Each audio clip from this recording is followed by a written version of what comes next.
He's always there to point kids in the right direction. The headline in a 1991 newspaper article about James McTyre Jr. as Caseworker of the Year by the Fountain City Foster Parent Association. It goes on to say problem solving seems to be his forte. At that time, McTyre was an 11-year veteran with the Department of Family and Children's Services in Columbus.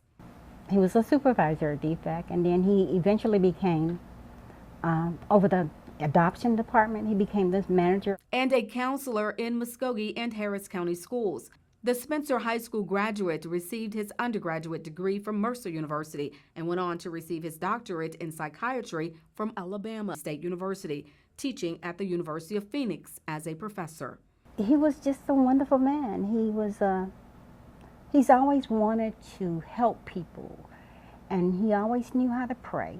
Tony McTyre says her life has not been the same since February 26, 2023, the day her brother was killed.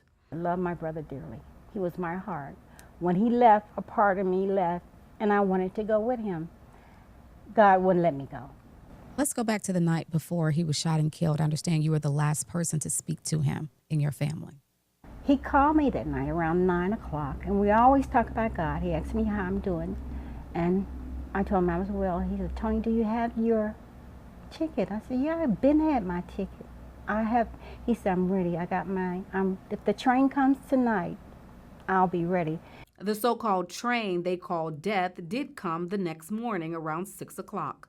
Lead detective in the case with the Columbus Police Department, Emily Stice. He was found deceased in his vehicle on Wynnton Road between the Circle K and the China Inn. Shot multiple times while driving his vehicle and crashed into the bushes on Britt Avenue. He would go to Lake Bottom and walk, and then he would stop by the Circle K to get some juice because he was a diabetic. But the question remains, who pulled the trigger?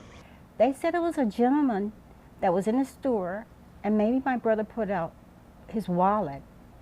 And the guy was watching him. That's what I was told by the police department. And the guy followed him after he left out of the store. One casing was located in his vehicle. Detective Stice says there was no surveillance video from the neighborhood on Britt Avenue where they found multiple shell casings about 500 feet from McTyre's car. But they did retrieve videos from 2 stores, including Circle K, but they don't show the shooter.